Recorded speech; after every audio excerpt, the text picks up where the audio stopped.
ओम नमः शिवाय। श्रावण मास महत्तम अध्याय 5। हरे कृष्णा, राधे राधे। श्रावण मास महत्तम के अध्याय 4 में भगवान शिव ने ब्रह्मा पुत्र सनत कुमार को धारण पारण व्रत, मासोपवास व्रत और रुद्र वर्तिका व्रत आदि की विधि के साथ वैश्या सुगंधा की कथा सुनाई थी। अब आज इस अध्याय में श्रावण मास में किए जाने वाले विभिन्न व्रत अनुष्ठानों और रविवार व्रत वर्णन में सुकर्मा ब्राह्मण की कथा सुनेंगे। भगवान शंकर बोले, हे सनत कुमार, करोड़ों पार्थिव लिंगों के महत्तम तथा पुण्य का वर्णन नहीं किया जा सकता।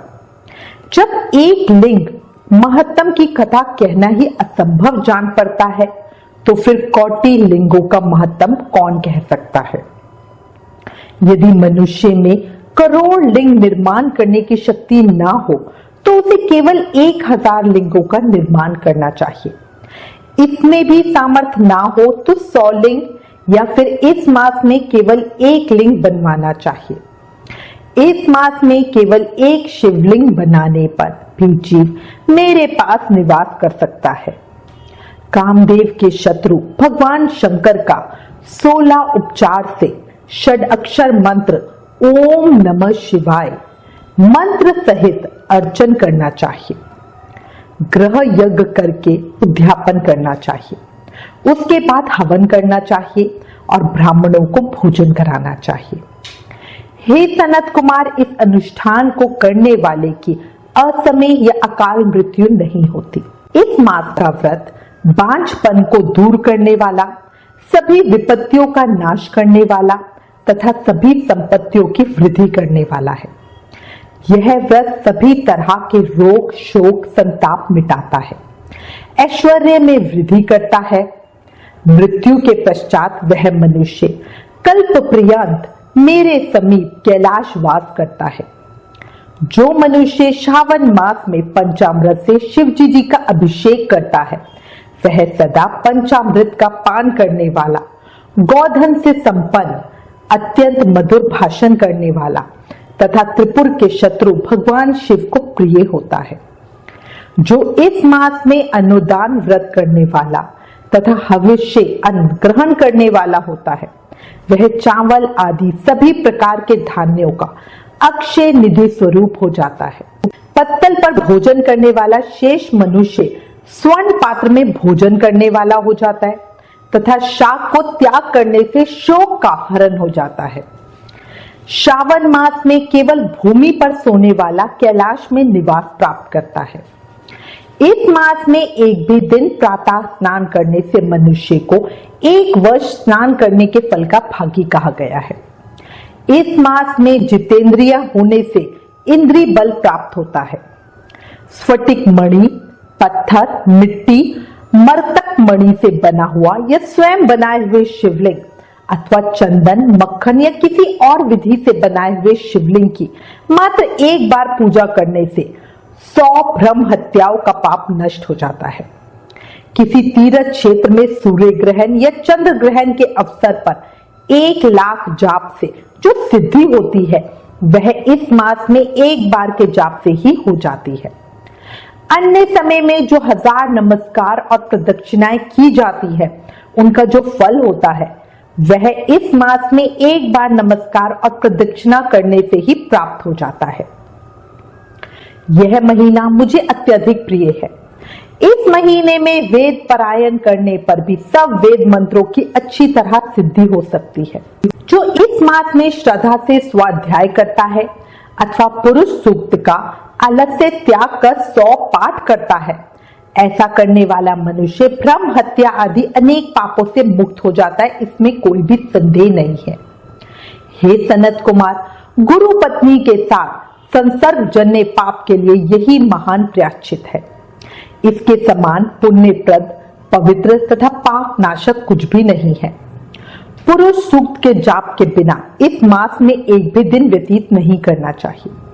जो मनुष्य इस फल को अर्थवाद कहता है वह नरकगामी होता है। इस महीने में समिधा, चारू, तिल और घी से ग्रह यज्ञ होम करना चाहिए। शिव के रूपों का भली भांति ध्यान आदि करके धूप, गंध, पुष्प, नैवेद्य आदि से पूजन करना चाहिए और अपने सामर्थ्य के अनुसार कोटि होम, लक्ष होम अथवा 10 सहस्त्र होम करना चाहिए।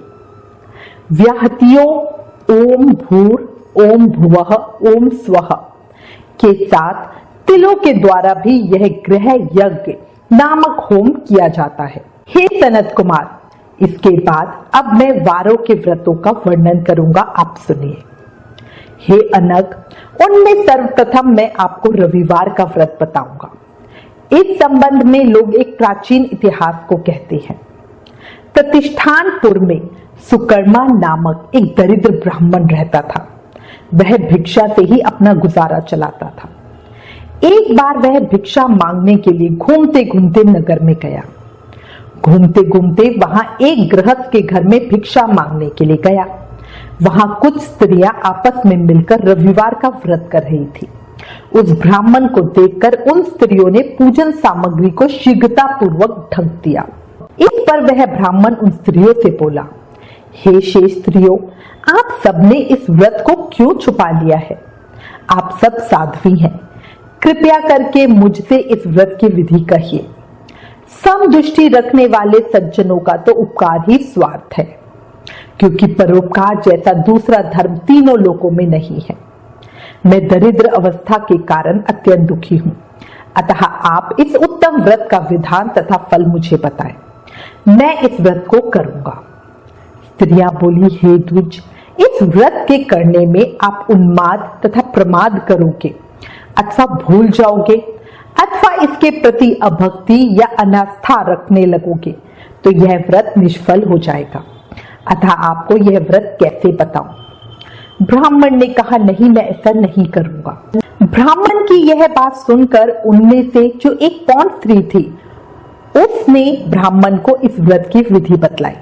उसने कहा, हे ब्राह्मण, श्रावण मास के प्रथम रविवार को मौन रहकर प्रातः ही उठकर नित्य कर्म से निवृत्त हो, ठंडे जल से स्नान कर धान के पत्ते पर 12 परिधि वाला मंडल बनाकर उस पर लाल चंदन से सूर्य के समान गोलाकार बनाओ। उसी मंडल में संज्ञा नाम वाली स्त्री के साथ सूर्य की पूजा लाल चंदन से करो। सूरज के 12 मंडलों पर लाल चंदन के साथ साथ लावा तथा जप, अर्ध, भक्ति और श्रद्धा सहित सूर्य भगवान को प्रदान करने चाहिए। इस अर्ध में रक्ताक्षत, जप, फूल और उपचार शामिल हो। नैवेद्य के लिए नारिकेल बीज और खांड के साथ सूर्य मंत्र का जाप करें। स्तवन और नमस्कार के लिए 12 मंत्रों का प्रयोग में लाएं और 12 बार प्रदक्षिणा करके 6 सूत को एक जगह एकत्रित कर उसे 6 ग्रंथियों से युक्त कर दे। उसे शिव भगवान को समर्पित कर गले में बांध ले। 12 फलों वाला सूत्र विद्वान ब्राह्मण को दान कर दे। इस व्रत की विधि को किसी के सामने नहीं सुनाना चाहिए। हे विप्र, इस विधि से व्रत किए जाने पर धनहीन व्यक्ति धन प्राप्त करता है, पुत्रहीन पुत्र प्राप्त करता है, कोढ़ी कोढ़ से मुक्त हो जाता है, बंधन में पड़ा व्यक्ति बंधन से छूट जाता है, रोगी व्यक्ति रोग से मुक्त हो जाता है।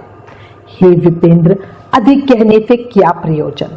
साधक जिस जिस अभिष्ट की कामना करता है वह इस व्रत के प्रभाव से उसे मिल जाता है। इस प्रकार श्रावण के 4 रविवारों और कभी कभी 5 रविवार में इस व्रत को करना चाहिए।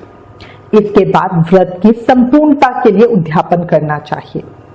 हे विपेंद्र, आप भी इसी प्रकार करें, इससे आपकी सभी मनोकामनाओं की सिद्धि हो जाएगी। उसके बाद उन पतिव्रताओं को नमस्कार करके वह ब्राह्मण अपने घर आ गया। उसने जैसा सुना था उसी विधि से उस संपूर्ण व्रत को किया और अपनी दोनों पुत्रियों को भी यह विधि सुनाई। उस व्रत विधि के श्रवण मास से ही ब्राह्मण की दोनों कन्याएं अति रूपवान हो गई। लक्ष्मी देवी भी अब उस ब्राह्मण के घर में आकर वास करने लगे। इस प्रकार वह दीन ही ब्राह्मण कुबेर के तुल्य धनवान बन गया। किसी दिन उस नगर के राजा ने ब्राह्मण के घर से होकर राजमार्ग से जाते समय खिड़की में खड़ी उन दोनों सुंदर कन्याओं को देख लिया। रूप की खान उन दोनों बहनों को देखकर वह देखता ही रह गया। तीनों लोकों में कमल, चंद्रमा आदि जो भी सुंदर वस्तुएं हैं, उन्हें वे दोनों कन्याएं अपने शरीर के अवयवों से तिरस्कृत कर रही थी। उन्हें देखकर राजा मोहित हो गए और क्षण भर के लिए वहीं खड़े हो गए। ब्राह्मण को शीघ्र बुलाकर उन्होंने दोनों कन्याओं को मांग लिया। तब उस ब्राह्मण ने भी हर्षित होकर दोनों कन्याएं राजा को प्रदान कर दी। उस राजा को पति रूप में प्राप्त करके वे कन्याएं भी प्रसन्न हो गई। वे स्वयं इस व्रत को करने लगी और पुत्र पौत्र आदि से संपन्न हो गई। शिव बोले, हे सनत कुमार, इस कथा के श्रवण मात्र से ही सारी मनोकामनाएं पूरी हो जाती हैं। यदि ऐसे व्रत को अनुष्ठान और विधि पूर्वक संपन्न किया जाए तो प्राणी को इहलोक और परलोक में एक सुख मिलता है, अंत में वह मोक्ष पाता है।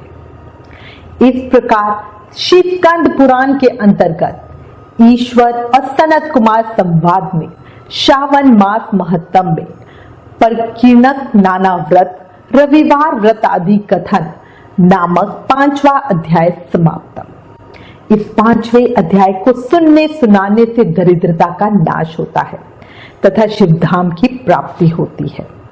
जोर से जयकारा लगाएं और बोले, ओम नमः शिवाय। जय शिव शंभू।